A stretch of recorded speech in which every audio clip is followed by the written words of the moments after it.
Fala pessoal, Shalom no coração, muito bem-vindos a mais um devocional. Abra sua Bíblia comigo rapidamente no Salmo 91. Estamos aqui na terceira parte desse salmo, na terça, na quarta, na quinta e na sexta. São dias em que nós dedicamos a mergulhar nesta que é uma das porções mais lidas de toda a Escritura. E, gente, vamos combinar aqui, essa semana Deus tem falado de um modo especial. Eu acredito que o Senhor fala em todos os nossos devocionais, mas nessa semana há uma graça diferente. Eu tenho recebido muitos testemunhos, talvez não vou dizer que como nunca recebi, mas numa velocidade como eu nunca vi, sabe? Eu já vi palavras que reverberaram muito mais do que as dessa semana, porém com testemunhos que vieram muito depois. Mas essa semana eu tenho recebido muitos testemunhos com muita rapidez. Thiago, a palavra que você ministrou na segunda-feira falou muito comigo. Deus já respondeu, foi assim, assim, assim, diversos testemunhos chegando. Glória somente a Deus por isso. Eu fico feliz por cada um que consegue perceber a mão de Deus intervindo na sua história. Vamos lá, gente. Salmo 91, hoje nós vamos ler dos versículos 9 ao 12. Versículo 9 a 12. Já deixa o seu like no vídeo, o seu like ajuda muito para essa transmissão chegar para novas pessoas.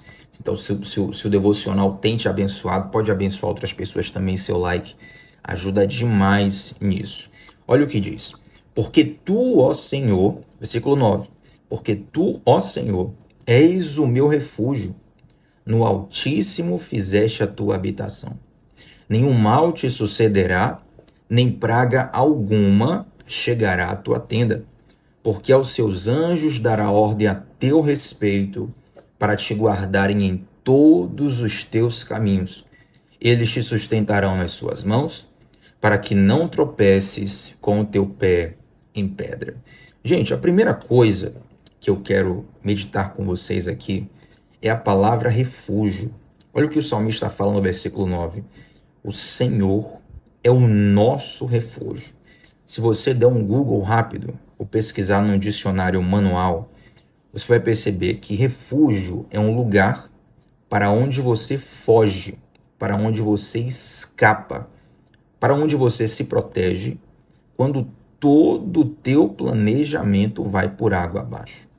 Isso nos ensina que Deus, ele permanece confiável, mesmo quando tudo naquilo em que nós confiávamos vai por água abaixo. Talvez uma pessoa que você confiava muito te decepcionou. Talvez você fez um investimento que você tinha certeza que iria dar certo. Infelizmente não deu e o prejuízo veio.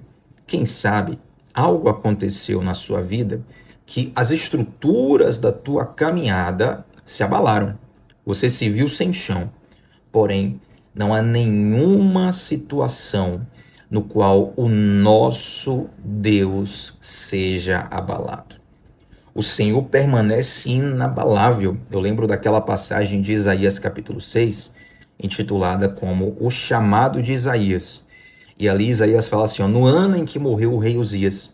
E o rei Uzias, ele era um grande herói, um rei que foi um grande herói, um ícone nacional. Além de que o rei Uzias era um parente de Isaías. Então havia uma tragédia a nível social, a nível coletivo, e havia uma conexão individual, uma conexão familiar com a perda do rei Uzias. Porém, no ano em que morreu o rei Uzias, Isaías viu o Senhor. Isaías teve uma grande experiência com Deus em um contexto de uma grande tragédia. E muitas vezes, gente, guarda o que eu vou te falar aqui. Você precisa entender o que eu vou te falar aqui. Muitas vezes é num contexto mais difícil da sua vida que você vai ver a mão de Deus, e você vai perceber o amor de Deus no nível como você nunca havia percebido antes. Pode confiar. Abraça essa palavra. Tiago, passando por um momento muito difícil. Primeiro, glória a Deus por tudo. Gratidão a Deus por tudo. Segundo, sinta a oportunidade de experienciar, de viver algo com Deus que você nunca viveu. É interessante, gente, que quando começou agora essa recente guerra da Rússia contra a Ucrânia, né? Começou ano passado, mas historicamente é uma guerra recente. surgiram não só na mídia televisiva, nos rádios, mas também na internet, nos grupos de WhatsApp, diversos links, matérias, fotos e vídeos de uma palavrinha chamada, de um objeto chamado bunker, um local chamado bunker. Bunker se escreve B-U-N-Q-E-R, bunker. Se fosse aportuguesar, falaria bunker, né? E o que é esse bunker, ou esse bunker? Eram instalações que surgiram no contexto, na verdade, existem diversos tipos de bunkers, né, pela história, mas no contexto da Segunda Guerra Mundial, essas instalações ficaram famosas porque seriam as únicas proteções confiáveis contra ataques atômicos, bomba atômica. Então, quando a Rússia disparou uma guerra contra a Ucrânia, pela Rússia ser um dos países que tem a maior quantidade de poder atômico em mãos, a maior quantidade de ogivas nucleares nas mãos, as pessoas começaram a ficar alertas. Olha, pode ser que surja aí um ataque com bombas atômicas. E aí vieram novamente à tona os chamados bunkers, né? E eu vi particularmente uma reportagem falando sobre como diversos milionários espalhados pela Europa, antes mesmo do contexto de guerra, eles já tinham preparados nas suas mansões os bunkers. E esses bunkers é interessante porque eles não dão muito conforto, não tem como. Normalmente esses bunkers são abaixo da terra, a grande maioria deles são abaixo da terra. E eles não são para dar muito conforto, são para dar escape. Preste bem atenção nisso. Esses bunkers, eles não são para dar conforto, são para dar escape. Eu lembro de uma matéria que eu li, se não me falha a memória, foi no site da Globo, se não me falha a memória. Uma matéria muito interessante, falando do bunker mais confortável do mundo. Olha que interessante. Aí a repórter lá explicando, olha, esse bunker aqui você consegue reservar alimentos para não sei quantos meses. Esse bunker aqui você consegue colocar tantas pessoas. Você consegue, inclusive, de alguma forma ali, assistir uma televisão. Você consegue, inclusive, ter notícias, consegue ter sinal de internet, de algum modo. Mas, embora tivesse todas essas características, era algo muito mais rústico, muito mais desconfortável do que a mansão daquele milionário, né? Não tem como. Afinal de contas, o objetivo ali não era a pessoa desfrutar de um conforto. O objetivo era a pessoa ter um escape. E aqui, isso nos leva para a segunda lição de hoje. Qual é a primeira, Tiago? A primeira é que Deus é o nosso refúgio, ou seja, Deus é o nosso escape. Uma coisa que eu aprendi é que sempre quando uma tentação vem sobre nós, junto com a tentação vem o escape. Você precisa guardar isso aí. Tiago, eu gosto de anotar o devocional. Eu gosto quando você fala quais as frases que a gente tem que anotar. Então vamos lá. Você precisa guardar isso. Toda vez que uma tentação vem diante de você, junto com ela, vem um escape. Deus sempre promove o escape para o seu povo, sabe? Para que você não tenha uma justificativa no sentido, olha, não tive como escapar dessa tentação. Isso é mentira, todos nós temos. A responsabilidade por uma queda numa tentação é nossa, porque Deus sempre envia o escape para que nós façamos a escolha, ou abraçarmos a tentação e a queda, ou abraçarmos o escape e nos livrarmos dessa situação. Mas sabe o interessante do bunker? E eu falei que isso vai nos levar para um outro tema aqui agora, é o fato de que Deus, ele não tem, gente, compromisso com o nosso conforto. Deus tem compromisso com a nossa segurança. Deus tem um compromisso com o nosso progresso. Por que eu falo isso? Porque o versículo 10 fala assim, ó, nenhum mal te sucederá, nem praga alguma chegará à tua tenda. Olha só, nenhum mal te sucederá, nem praga alguma chegará à tua tenda. A gente precisa ter sabedoria para interpretar isso aqui. Eu te pergunto, você conhece alguma pessoa que nunca passou por nenhum mal na vida dela, gente? Eu desconheço. Na verdade, se você parar para pensar bem, Jesus era o cara certo, no lugar certo, fazendo a coisa certa, no tempo certo, da forma certa, e ninguém sofreu mais do que Jesus. Não tem nenhum ser humano na Terra que possa dizer, olha, eu sofri mais do que Jesus. Entende? Então, a nossa vida aqui, ela envolve desafios, ela envolve sofrimento. Agora, o que o Senhor nos promete é que Ele estaria conosco em todo o tempo. A promessa do Evangelho não é uma promessa de conforto. Isso muitas vezes, se você não entender isso aqui, lá na frente você vai se frustrar. Por quê? Porque invariavelmente você vai viver situações de desconforto. E na verdade, desconforto muitas vezes favorece o crescimento. É claro que nem sempre. Não vou dizer, uma condição aqui, como assim desconforto favorece o crescimento? Então eu vou passar fome para poder crescer? Não é isso que eu estou falando. Mas o desconforto, muitas vezes, ele te leva a um fortalecimento interior, de modo que você consegue lidar mais facilmente com situações difíceis. É interessante que, se você for observar nos contextos dos esportes de alto nível, que no Brasil tem muito isso, né? Normalmente os heróis esportivos do Brasil, pelo menos o futebol, esportes mais populares, são pessoas que vieram de baixo, de uma baixa condição financeira, de uma baixa condição social. E aí, muitas vezes, o garoto que está subindo, né, da divisão de base para o profissional, se torna um atleta famoso, se torna um ícone social, cultural aqui no Brasil, ele fala assim, olha, tudo que eu queria era me tornar profissional para poder dar uma casa para minha mãe, para poder ter o que comer em casa, para poder ter o mínimo. E, na verdade, aquela escassez fez ele se doar 200% na direção daquele sonho. Por quê? Porque ele não tinha escolha. Eu lembro de um devocional, um tempo atrás, que nós falamos sobre a zona de expulsão. Esse é um termo que é pregado por diversos coaches e pastores por aí. Você já deve ter ouvido falar sobre a zona de expulsão. E, basicamente, a zona de expulsão é uma zona onde o próprio Deus fecha todas as portas ao seu redor para que você saia dali. Lembre que a porta aberta é Ele, a porta fechada também é Ele. Lá em Apocalipse, o próprio João fala que Deus, ele é a chave que abre portas que ninguém fecha e fecha portas que ninguém abre. Então tem momentos na nossa vida que o próprio Deus, ele causa esse desconforto em nós, para que nós possamos ser movidos numa direção, entende? E eu preciso que você abrace essa verdade. Deus não tem compromisso com o seu conforto. É claro que Deus nos abençoa, gente. Se você hoje tem o que comer, se você tem o que vestir, se você tem um vaso sanitário para poder ir, você tem um vaso sanitário para poder ir na tua casa, você já tem um nível de conforto, um nível de luxo que os reis da Idade Média não tinham, por exemplo, né? O avanço social que nós temos, muita coisa já é uma bênção grandiosa para nós. E glória a Deus por isso. Mas nós não podemos nos apegar a isso, porque Deus nos conduzirá em situações difíceis. Olha o que diz o Salmo 23. Mesmo que eu ande pelo vale da sombra da morte, eu não temerei mal algum, porque tu estás comigo. Observe o detalhe desse texto. Davi vai fazendo ali um comparativo do cuidado de um pastor para com uma ovelha, porque Davi era um pastor. A ovelha, ela não anda aleatoriamente, não, gente. Não é o pastor que vai buscando, correndo atrás das ovelhas.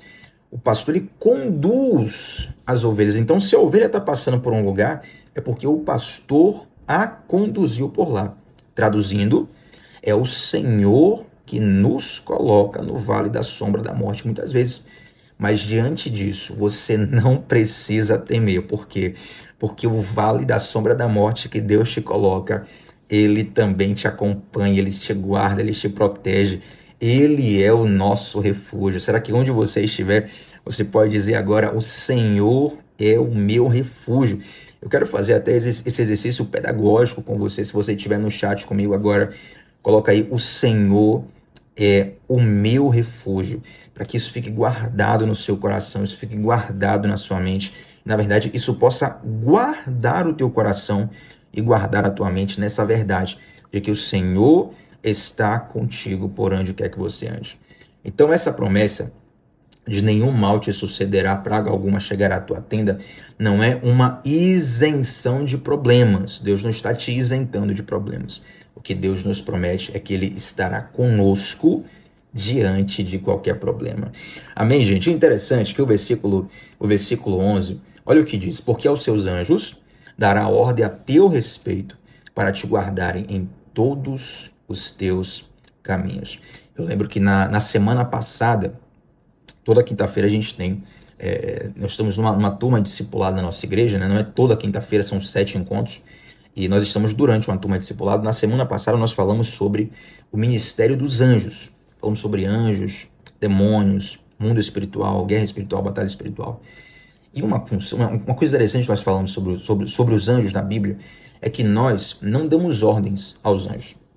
Não tem isso, se eu falar, anjo fulano de tal, vá lá e pegue fulano, vá lá e prenda fulano, vá lá e abra tal porta. Não, eu não dou ordem aos anjos. o máximo que eu posso fazer é orar ao Senhor. Eu posso pedir a Deus: Senhor, envia os teus anjos. Senhor, me guarda. Porque é o Senhor Deus que dá ordem aos seus anjos ao nosso respeito. Eu quero te falar algo sobre o ministério dos anjos. Tiago, quem são os anjos? E na Bíblia tem um versículo muito interessante, gente. Eu quero que você abra comigo agora, que eu nem preparei isso aqui. Vou abrir agora com você aqui, nesse momento, na minha Bíblia online. Será que eu acho aqui, Jesus, rapidamente? Uma fala sobre o ministério dos anjos. Hebreus capítulo 1, versículo 14. Olha o que diz, eu vou ler aqui rapidamente para você. Hebreus capítulo 1. Peraí, gente. Vou pegar aqui. Hebreus capítulo 1, versículo 14. Olha o que diz. Eita, não está copiando? Por quê? Pronto, não está copiando aqui não, mas eu vou ler aqui mesmo. Quem sabe faz ao vivo. Vamos lá. Hebreus capítulo 1, versículo 14. Não são, porventura, todos eles espíritos ministradores enviados a servir a favor daqueles que hão de herdar a salvação? Essa aqui é a definição da missão dos anjos. Tiago, quem são os anjos? A Bíblia fala quem são os anjos. São espíritos ministradores enviados para servir a favor daqueles que hão de herdar a salvação. Gente, isso aqui é uma bênção inenarrável. Você saber que quando você sai de casa, quando você vai enfrentar um desafio, quando você tem uma reunião decisiva, quando você tem um encontro importante, em todos os momentos da sua vida, o Senhor manda forças angelicais guardarem você, protegerem você, te livrarem de todo o mal. E mais ainda, não é só a consciência de que tem seres espirituais amando de Deus nos guardando, é a consciência de que o Senhor está contigo em qualquer situação. Deixa eu fazer um comparativo. Por exemplo, na justiça brasileira, na lei brasileira, tem o chamado Programa de Proteção à Testemunha. Como é que acontece isso? Às vezes a testemunha, ela viu uma situação, ela tem uma informação de um caso que é muito importante. Vamos supor aqui, né? Um crime que ocorreu, que chocou o país, que moveu a mídia, moveu o sentimento das pessoas. E aí tem uma testemunha que vai testemunhar contra alguém que é muito poderoso. Nós vamos combinar aqui que essa pessoa, ela está correndo muito perigo. Gente, a gente sabe como funciona a vida. Então, o programa de proteção à testemunha vai pegar a força policial do Estado e vai guardar aquela pessoa não só durante o julgamento. Tem testemunhas que passam a ser protegidas até o instante da sua morte. Não só ela, mas também a sua família. Por quê? Porque ela participou de um julgamento que envolvia uma pessoa muito poderosa, que envolviam pessoas ali que poderiam gerar perigo para a sua própria vida. Entende? Então, naquele momento, digamos assim, que um juiz designe a força policial para guardar aquela pessoa e fazer a partir de hoje, digamos aqui, 3 policiais, policial tal, policial tal, policial tal. Esses 3 policiais vão proteger você quando você sair de casa. Eles vão fazer a guarda ali na sua casa, eles vão pegar seu filho no colégio, vão estar protegendo sua família. Esses 3 policiais, eles não representam a vontade individual do juiz. É a força do Estado sendo colocada em prática para proteger a sua vida diante da lei, percebe? Então eles representam a vontade maior, a vontade do Estado, a vontade da lei, a vontade da população, por assim dizer. Mas aqui na palavra de Deus é ainda mais profundo, porque a proteção de Deus, ela não é simbólica, não é que Deus manda aos anjos e fala assim, ó, se virem aí e depois vocês mandam informações, não. O próprio Deus vai conosco, porque o Espírito Santo é Deus dentro de nós. É o Senhor morando no nosso coração. Então, em todas as batalhas que você passar, você precisa ter a convicção de que Deus está contigo, de que você não está sozinho, de que você não é um forasteiro qualquer, abandonado ao léu, à sorte do acaso, não.